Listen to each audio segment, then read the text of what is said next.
महात्मा गांधी आंतरराष्ट्रीय हिंदी विश्वविद्यालय वर्धा मुक्त विद्यापीठ इथून जर आपल्याला BEd करायचं असेल तर आपल्याला गुगल क्रोमवर जायचं आहे आणि गुगल क्रोमवर जाऊन मी तुम्हाला एक डिस्क्रिप्शनमध्ये एक लिंक दिलेली आहे, ती लिंक कॉपी करून घ्यायची. तिथं क्लिक केलं की तुम्हाला एक असा एक डॅशबोर्ड ओपन होईल. या डॅशबोर्डच्या लेफ्ट साईडला बघा न्यू रजिस्ट्रेशन अशी टॅब आहे.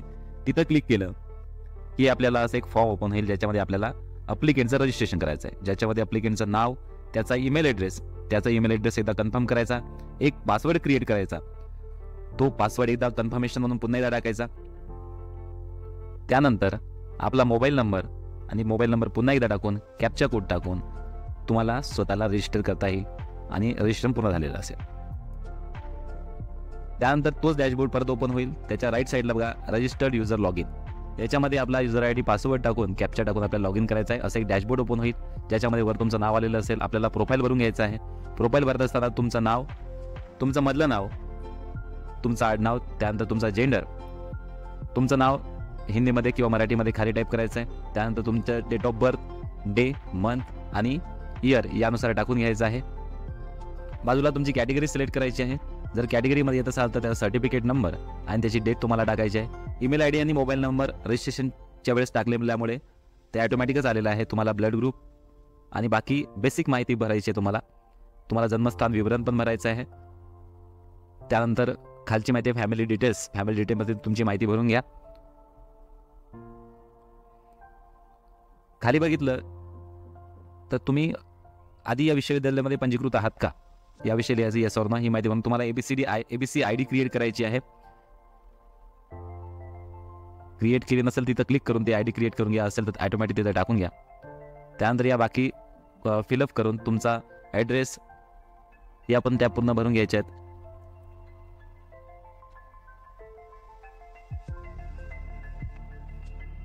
शेवटचं तुम्हाला तुमची बँक डिटेल भरून तुम्हाला इथं सेव्ह आणि नेक्स्ट या बटनावर क्लिक करायचं आहे.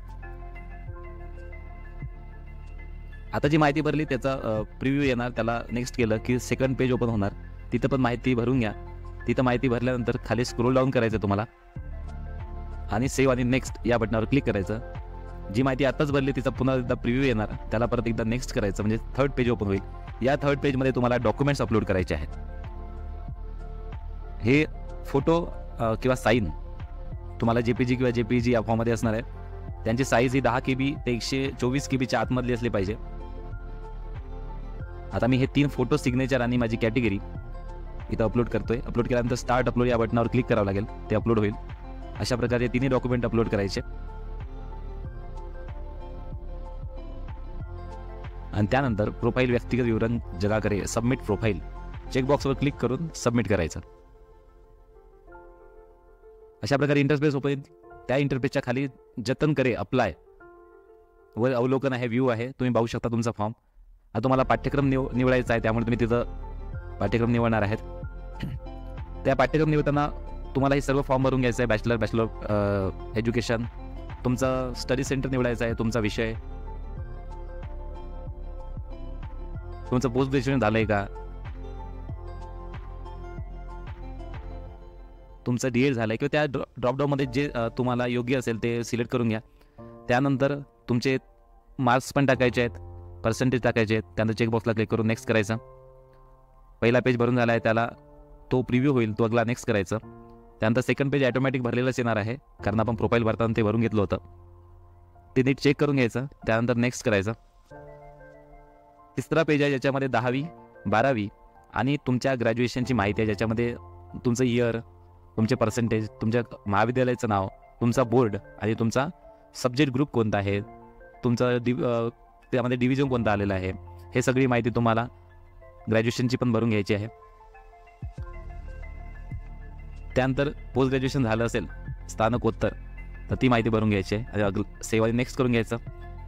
परत ती प्रिव्ह्यू होणार, त्यानंतर नेक्स्ट करून घ्यायचं. अदर डिटेलमध्ये या माहिती आलेल्या आहेत, ते एकदा चेक करून नेक्स्ट करून घ्यायचं. त्यानंतर आधीच आपण फोटो, सिग्नेचर आणि कॅटेगरी सर्टिफिकेट अपलोड केलेलं आहे प्रोफाईलमध्ये. आता पुढचे डॉक्युमेंट आहेत 10वीची मार्कशीट, 12वीची मार्कशीट, त्यानंतर तुमचं ग्रॅज्युएशनचं सर्टिफिकेट, एक्सपिरियन्स सर्टिफिकेट आणि DEdचं सर्टिफिकेट. हे DEdचं सर्टिफिकेट आणि मार्कशीट दोन्ही तुम्हाला मर्ज करायचे, PDF करून ती अपलोड करायची आहे. त्याची पण साईज ही 10 KB ते 1024 KBच्या आतमध्ये असली पाहिजे. मी सगळे डॉक्युमेंट्स एक एक करून अपलोड करतोय. इथे तुम्हाला प्रिव्ह्यू करता येईल अपलोड केलेले. त्यानंतर प्रिव्ह्यू करून आपला फॉर्म चेक करून घ्यायचा.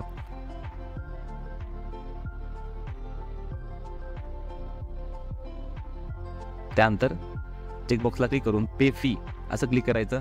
तुम्हाला इथे verification the details by clicking on the checkbox, इथं सगळ्या चेकबॉक्सना क्लिक करून घ्यायचं जे आपण फॉर्म भरले आहे, ज्याची माहिती आली आहे. त्यानंतर पेमेंटचं ऑप्शन ओपन होईल. तुम्हाला जो हवा असेल तो पेमेंट